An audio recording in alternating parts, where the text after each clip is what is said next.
Hello everyone, मैं हूं Ravi Mishra, history faculty. आज आपका जो लेक्चर है वो भारत में मुस्लिम शासन की शुरुआत, यहीं से आज मुझे पढ़ाना है। लास्ट के जो लेक्चर थे उसमें आप लोगों ने देखा होगा कि मैंने आपको समझाया कि किस तरीके से भारत पर मुस्लिम शासकों ने आक्रमण किया और फिर किस तरीके से मुस्लिम शासक विजय हासिल करते गए और फिर भारत का एक बहुत बड़ा एरिया मुस्लिम शासकों ने गुलाम बना लिया।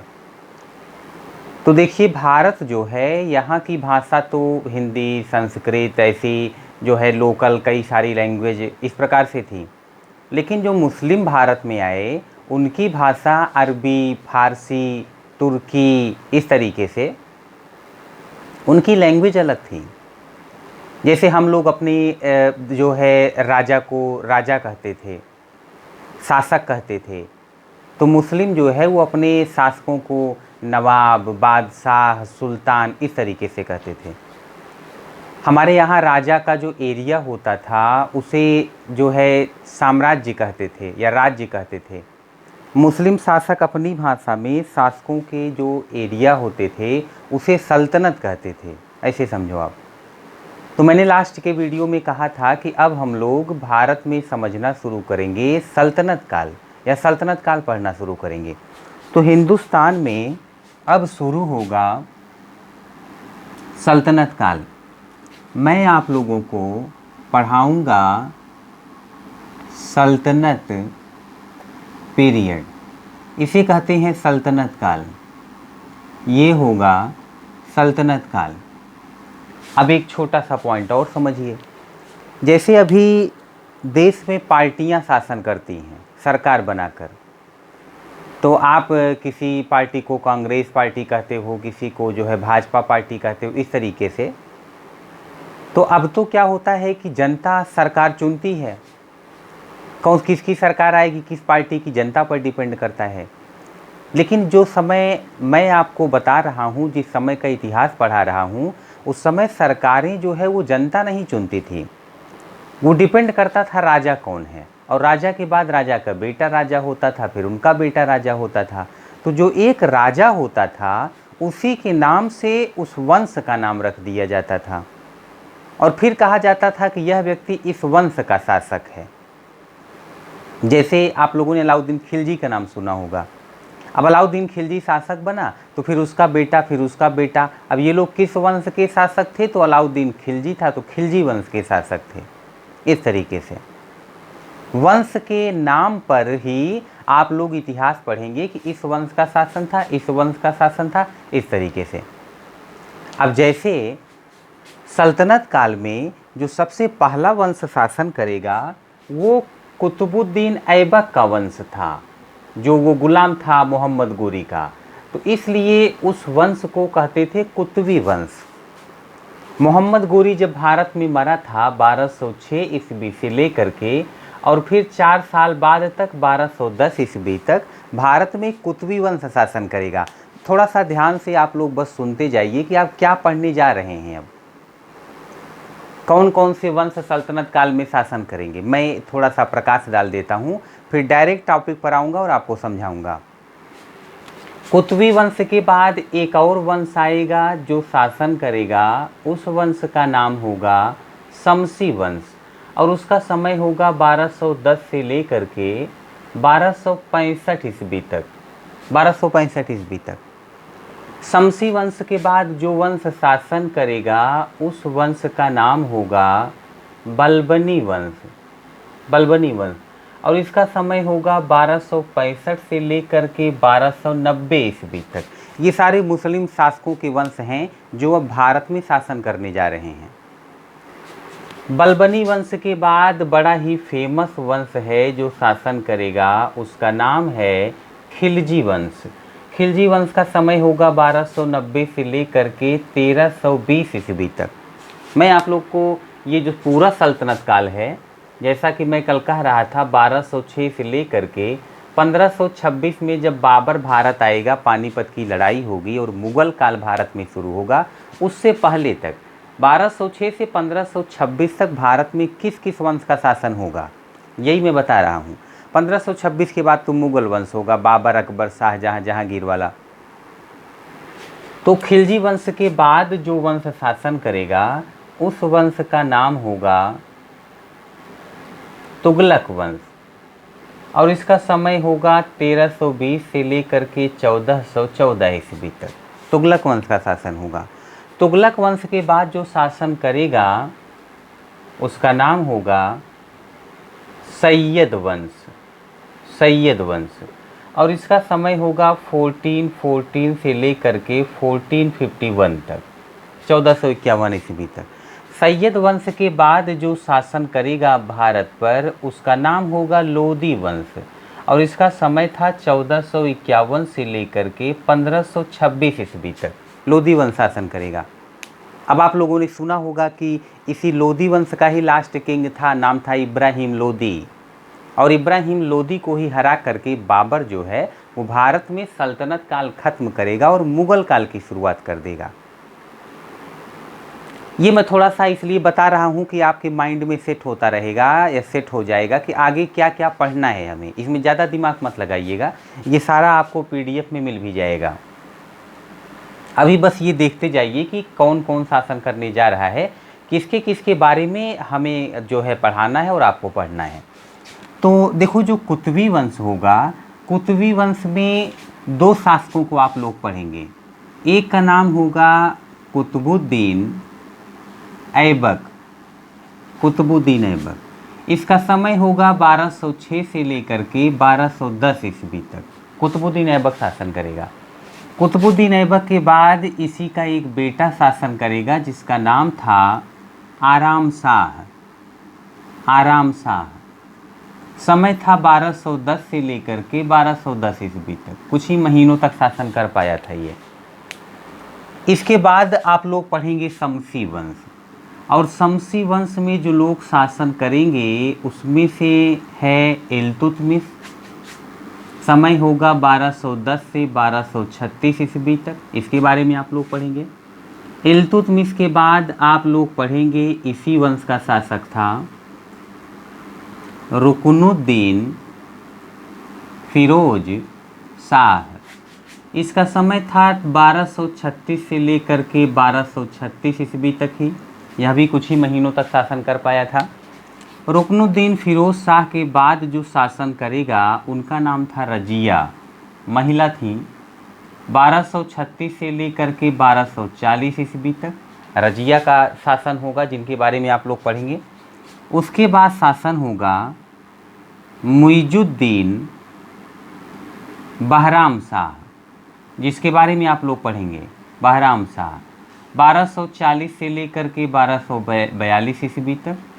उसके बाद होगा अलाउद्दीन, खिलजी नहीं, अलाउद्दीन मसूद शाह, अलाउद्दीन मसूद शाह। और इनका जो समय है वो समय होगा 1242 से लेकर के 1246 ईस्वी तक, अलाउद्दीन मसूद शाह का टाइम होगा ये। और उसके बाद जो है फिर इसी वंश का अगला शासक होगा नासरुद्दीन महमूद शाह, नासरुद्दीन महमूद शाह।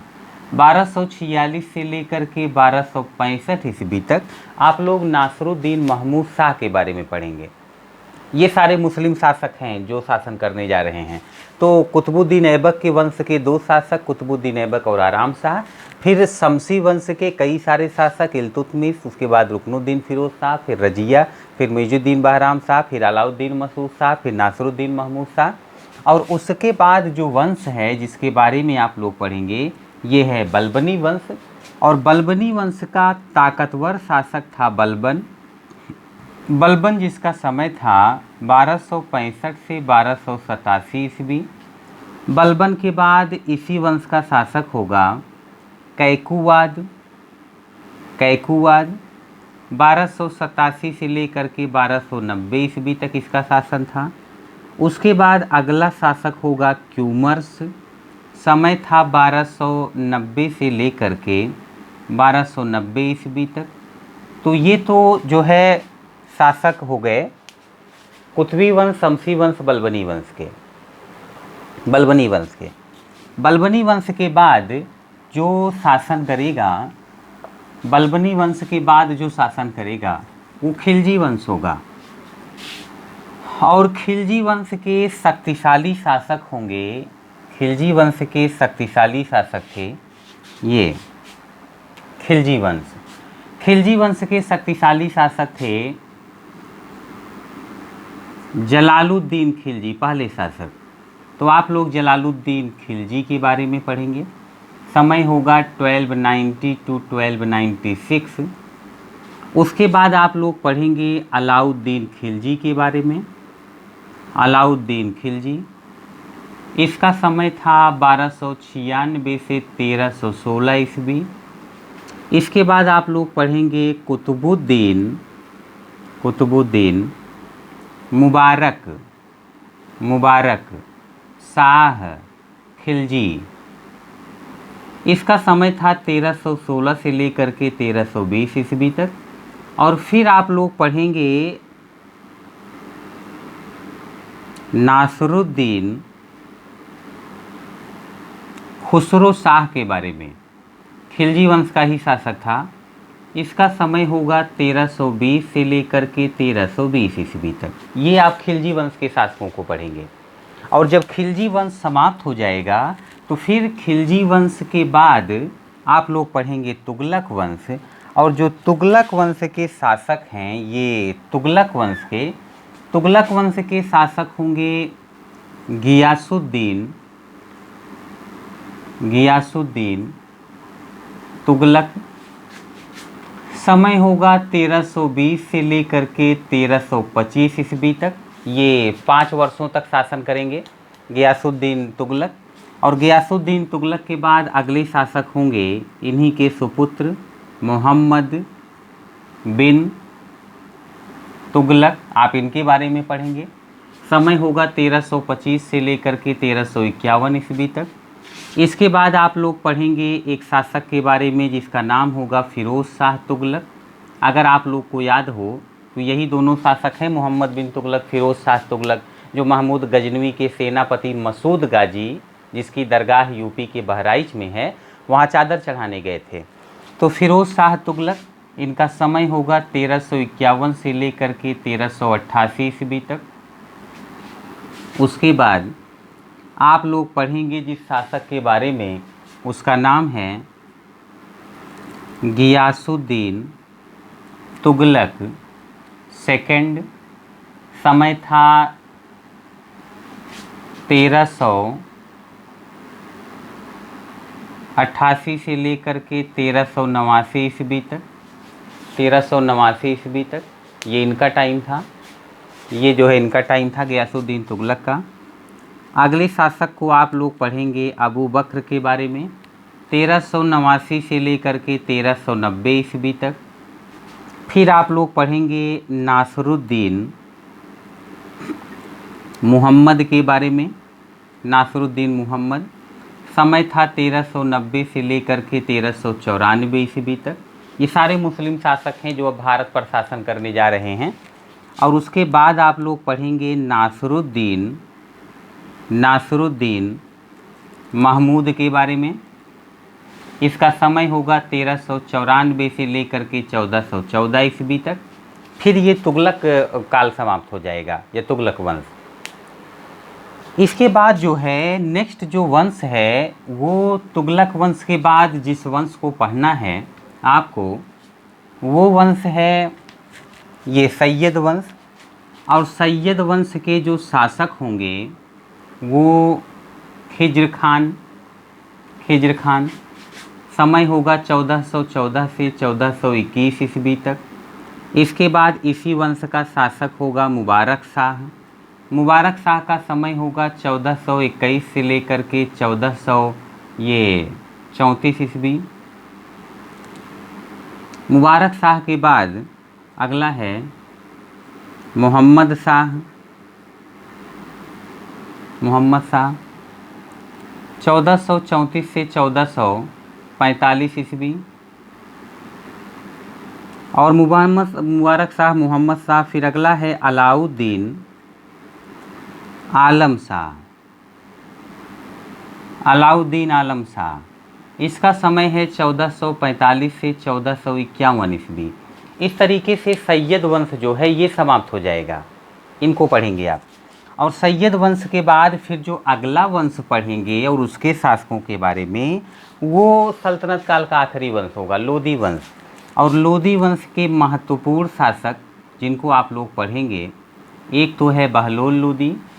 समय होगा 1451 से लेकर के 1489 ईस्वी तक। और उसके बाद अगला शासक होगा इब्राहिम लोदी। इब्राहिम लोदी, इसका समय होगा 1489 से लेकर के 1517 ईस्वी तक। और बहलोल लोदी के बाद ये सिकंदर लोदी है। सिकंदर लोदी है। बहलोल लोदी के बाद जो है ये सिकंदर लोदी है। इसका समय है 1489 से 1517। और फिर इस वंश का लास्ट किंग और सल्तनत काल का भी लास्ट किंग शासन करेगा, नाम होगा इब्राहिम लोदी, 1517 से लेकर के 1526 ईस्वी तक। यही सबसे लास्ट किंग होगा। और इसी को 1526 में बाबर हराएगा और एक नए वंश की शुरुआत कर देगा, जिसे हम लोग मुग़ल वंश कहते हैं।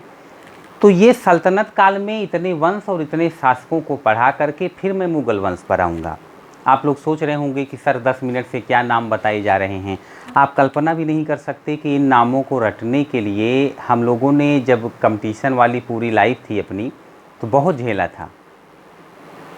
रात रात भर बैठ करके इन सारे शासकों के नाम रटा करते थे कि सल्तनत काल में इतने सारे वंश रहे, इस वंश के ये शासक रहे। जैसे तुगलक वंश है तो गियासुद्दीन तुगलक, मोहम्मद बिन तुगलक, फिरोज़ शाह तुगलक, गियासुद्दीन तुगलक सेकंड। कभी कभी गांव से माता जी आया करती थी, रूम पे बैठी रहती, वो तो देखती थी कि पता नहीं क्या ये ऐसे जो है बोले जा रहा है, तो अजीबो गरीब टाइप के नाम। तो माता जी कहती थी कि बेटा राम का नाम लो, उद्धार हो जाएगा, ये क्या बोले जा रहे हो अजीबो गरीब टाइप की भाषा में। तो मैं मन ही मन मुस्कुराता था कि अभी तो यही सारे नाम जो है रट करके उद्धार होगा।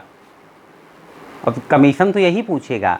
दरअसल जब हम तैयारी स्टार्ट किए हुए थे, उस समय आईएएस प्री में भी ऑप्शनल सब्जेक्ट होता था और मेंस में भी। तो मेरा आईएएस प्री में भी हिस्ट्री था ऑप्शनल, मेंस में भी था। अब आईएएस प्री में ही 300 नंबर का सिर्फ हिस्ट्री से क्वेश्चन आना था, वो भी सारा ऑब्जेक्टिव। तो आप समझ सकते हैं फिर कितना रटना पड़ा होगा। अच्छा, मेरा पूरा बैकग्राउंड ही हिस्ट्री से रहा, यूजी पीजी सब मैंने हिस्ट्री से ही किया। नेट जेआरएफ पीएचडी के लिए जो भी क्लियर किए, वो सारा मेरा बैकग्राउंड ही हिस्ट्री से था। तो रटने में बहुत तेज़ था मैं। ये तो जब दिल्ली में तैयारी करने आया तब मैंने जो है एक्सप्लेन करना सीखा, समझा। जो है अच्छे टीचर जिन्होंने एक्सप्लेन किया, डीयू के, जेएनयू के और बहुत सारे इंडिया के, वो टॉप के टीचर जिनके टक्कर का जो है आईएएस में के लिए कोई पढ़ाता ही नहीं था। तो जब ऐसे लोगों से पढ़ने को मिला तब जो है समझ में आया कि नहीं, ये जो है सब एक्सप्लेन भी करना चाहिए। वरना मैं खुद जो है इतिहास को रटने में बहुत तेज़ था। कौन सी घटना के पीछे कारण क्या रहा होगा इससे नहीं मतलब था, बस कौन से युद्ध हुए, कौन कौन से नाम हैं, कौन कौन से राजा हैं, वहीं रटे जाओ। लेकिन एक बार मैंने जब समझा तो मुझे लगा कि देश का हर व्यक्ति, चाहे वो कम्पिटिटर हो या ना हो, अगर वो देश का नागरिक है तो उसे देश का इतिहास पता होना चाहिए। तभी वह व्यक्ति इतना विद्वान होता है कि वर्तमान को भी समझ पाता है, भविष्य के लिए भी अच्छा क्या है बुरा क्या है ये सोच पाता है। क्योंकि इतिहास में हुई गलतियाँ ही हमें सावधान और सतर्क बनाती हैं। जो गलतियाँ इतिहास में की हैं हमारे पूर्वजों ने, वो हम दोहरा नहीं सकते। और इसीलिए मैं इतिहास पढ़ाने के जो है एक प्रकार से कहिए कि आपको इतिहास तो पढ़ाता ही हूँ मैं, साथ ही साथ आप में राष्ट्रवाद की भावना भरने का प्रयास करता हूँ। साथ ही साथ मेरा प्रयास होता है कि आप लोग थोड़ा सा इतिहास में हुई गलतियों को जानें। और दुनिया के लोग जो भारतीयों को बेवकूफ़ बना के जाते थे, आज भी बहुत सारे दुनिया के लोग भारतीयों को बेवकूफ़ी समझते पिछड़े हुए हैं। अभी इनको क्या आता है भाई, दुनिया में देखो 5G 6G 7G 8G जो है चल रहा है नेटवर्क, तो अपने यहाँ 2G 3G ही अभी सर्च मारना पड़ता है, वो भी नहीं पकड़ता बहुत सारी जगह। अभी भारत काफ़ी देशों से तो पिछड़ा हुआ है, आप जानते हैं। तो अभी भी लोगों को लगता है कि पिछड़े लोग हैं, कुछ खास इनको आता नहीं है। लेकिन मैं चाहता हूँ कि आने वाले समय में दुनिया जाने कि नहीं, भारत जो देश है वहाँ के लोग बड़े विद्वान हैं। हमारा देश विकासशील से विकसित हो जाए। और ये तब होगा जब देश की जनता जागरूक होगी, मेहनत करेगी देश को आगे बढ़ाने के लिए, खुद को ही नहीं आगे बढ़ाने के लिए कि सरकारी नौकरी पाई और फिर लूट और भ्रष्टाचार शुरू कर दिया खुद के डेवलपमेंट में लग गए, देश का तो आपने सोचा ही नहीं। यही सारी गलतियां तो इतिहास में इस देश पर भारी पड़ी हैं। अपने बारे में सोचते थे लोग, दुनिया से कोई आता था, थोड़ा भी पैसे का लालच देता था, उसके साथ मिल जाते और अपने देश के साथ गद्दारी कर जाते थे। तो ये देश के पिछड़ेपन का कारण था। तो ये सारे वंश जो है मैं आपको पढ़ाऊँगा और इन्हीं को डिटेल से पढ़ना है। अभी सबसे पहला वंश शुरू करते हैं, जो सल्तनत काल में सबसे पहला वंश है, जिसके बारे में हम लोगों को पढ़ना है। अब यहीं से मैं स्टार्ट करने जा रहा हूँ विधिवत तरीके से। सल्तनत काल समय है 1206 से लेकर के 1526 ईस्वी तक, ये सल्तनत काल है। और सल्तनत काल में सबसे पहला जो वंश है जिसे हम लोग पढ़ेंगे, उसका नाम है कुतवी वंश। 1206 से लेकर के 1210 ईस्वी तक आप लोग कुतवी वंश के शासक के बारे में पढ़ेंगे। और कुतवी वंश का जो संस्थापक था, यानी कि फाउंडर, इसी का नाम था कुतुबुद्दीन ऐबक। ये कुतुबुद्दीन ऐबक था। और कुतुबुद्दीन ऐबक का जो टाइम है वो 1206 से लेकर के 1210 ईस्वी तक था शासन करने का। अब मैं आपको डिटेल से बताने जा रहा हूं और बहुत ध्यान से मेरी बातों को समझना। जिन राजाओं के नाम मैंने काफ़ी लिए, अभी किनको किनको पढ़ना है, परेशान मत होना। पीडीएफ में वो सारा का सारा जो स्टडी मटेरियल है ऐप का, वो जो है वहाँ पर मैं उसे अपलोड कर दूँगा, आप लोग देख सकेंगे। वो सारे राजा भी